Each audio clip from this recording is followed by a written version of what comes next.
Kalau emang nggak suka juga nggak apa-apa. Nggak mau tinggal di sini, mau beli di tempat lain, ayo. Ya, aku gini. Setiap mau nanya rumah, tanyanya anak ya. Lu mau rumah apa? Lu mau punya rumah yang mana? Apartemen atau apa? Tanyanya anak lu. Anak kecil nggak tahu apa-apa. Ikut aja sama orang tuanya. Kita yang bayar kok berdua. Jangan nanya-nanya anak lu beli enggak. Jadi aku pusing dengernya. Aku aja mau apa-apa nggak pernah nanya ke anak. Ya. Aku nggak pernah menomor satukan siapapun. Yang nomor satu itu istri. Itu aja sih dalam keluarga. Ya. Sisanya nomor dua. Bahkan aku aja pribadi sama anakku, aku biasa aja. Sayang hanya sayang sebatasnya. Sayangnya sayang karena apa? Keperluannya aja. Biayanya, sekolahnya, jajannya, sebatas itu aja aku menyayangi anakku. Selebihnya dari itu aku nggak pernah memanjakan yang sesuatu yang benar-benar suatu saat dia akan kebiasaan. Suatu saat kita susah, dia nggak ngerti keadaan kita. Aku begitu orangnya. Nggak semuanya tentang itu. Nggak semuanya kita melihat kebahagiaan kita tuh ke anak terus. Bukan. Nggak semuanya kita ke situ konsepnya. Betul kata Miyako, jangan kita lihat anak terus, sekali-kali kita lihat pasangan kita. Betul kata si Miyako.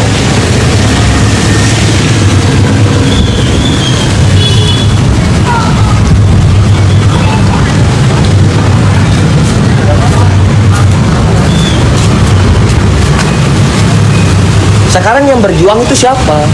Yang bayarin siapa? Anak. Dia tahu kesusahan kita. Dia tahu utang-utang kita. Dia tahu beban kita. Nggak tahu. Yang tahu tuh orang tua. Jadi no comment anak. Nggak usah minta pendapat dari anak. Apapun yang terjadi, anak masih kecil. Jangan pernah jadikan pendapat dalam berumah tangga. No. Aku pun begitu. Hidup kita berdua, kita yang berjuang. Apapun yang terjadi, kita yang memikul beban.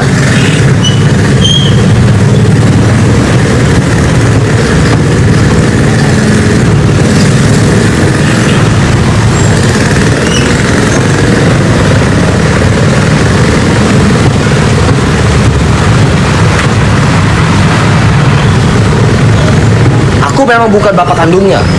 Aku bapak sambungnya. Ketika kau susah nanti, aku yang di situ berjuang untuk kamu dan anak-anakku, anak-anak kita semua.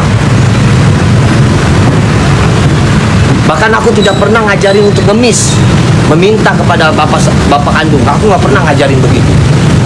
Cuman aku bilang, ya coba aja. Kalau nggak juga nggak jadi masalah. Nggak pernah aku mah, selagi kita mampu.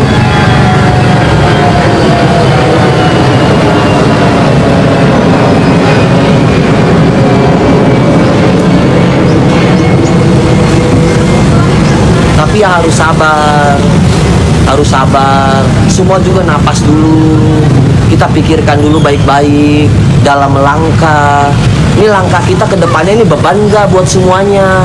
Untuk aku, untuk kamu, dan untuk anak-anak kita. Beban nggak nanti mereka?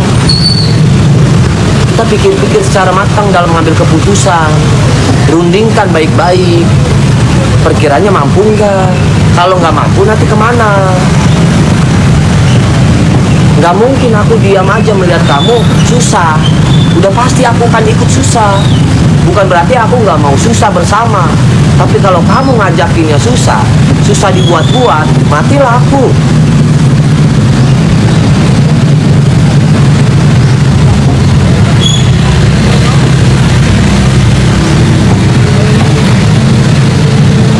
Ini kan anak masih kecil. Biaya hidup jangka waktunya panjang.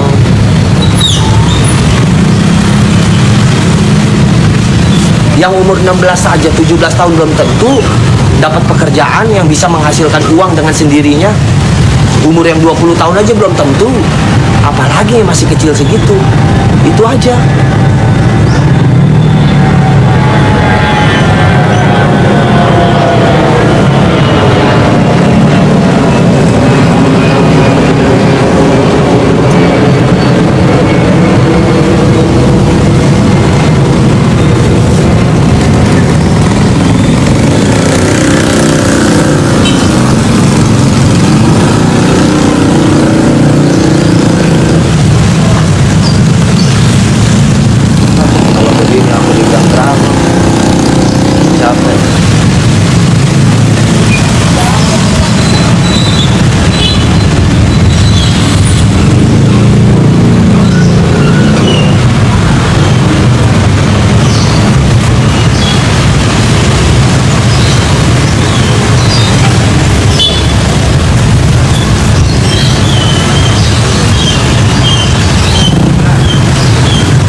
Bentar ya.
Sorry.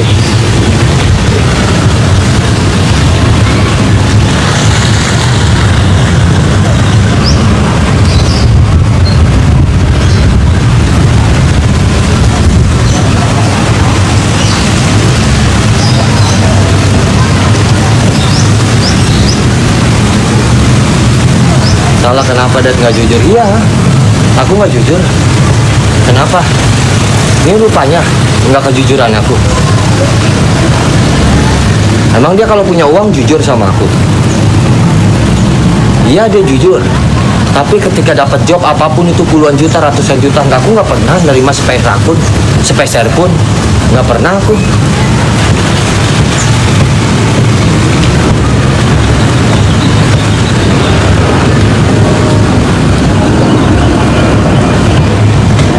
Tapi aku pernah. Gimana?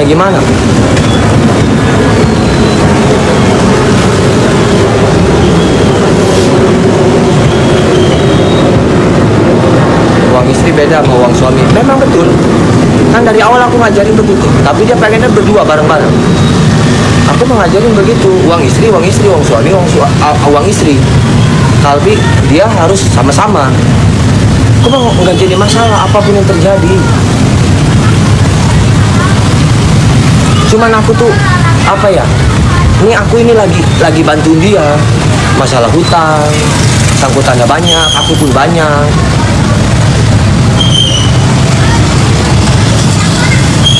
Sama, tapi jangan nambahin beban lagi.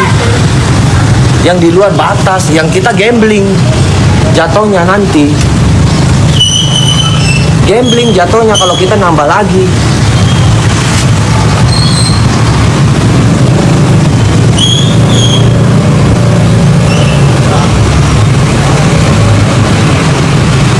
Nggak gitu bang, aku nggak gitu konsepnya. Enggak bang, enggak. Aku orangnya nggak pernah menilai janda itu anak banyak jadi beban. Enggak kak, enggak. Itu tergantung perempuannya gitu.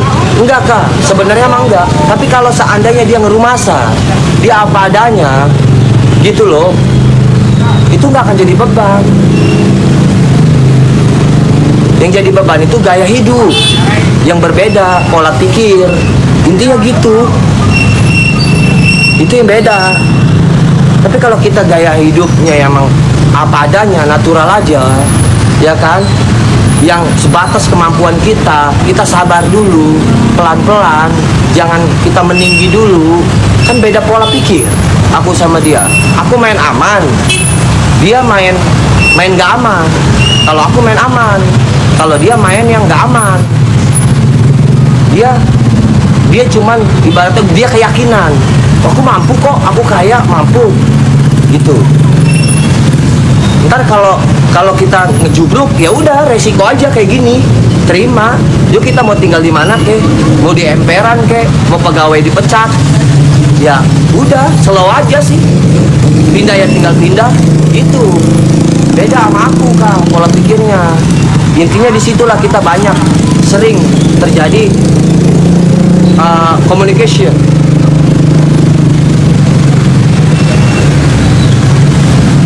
Itu yang disebut beda prinsip aja sih guys sama dia. Nah itu yang dibilangnya beda prinsip ya seperti itu. Kalau aku main aman tapi santai, kita lihat-lihat tuh ngerem. Kalau dia enggak, kalau dia 12 aja, tampung aja, mau itu resikonya apapun maupun nggak mampu, gas aja gitu.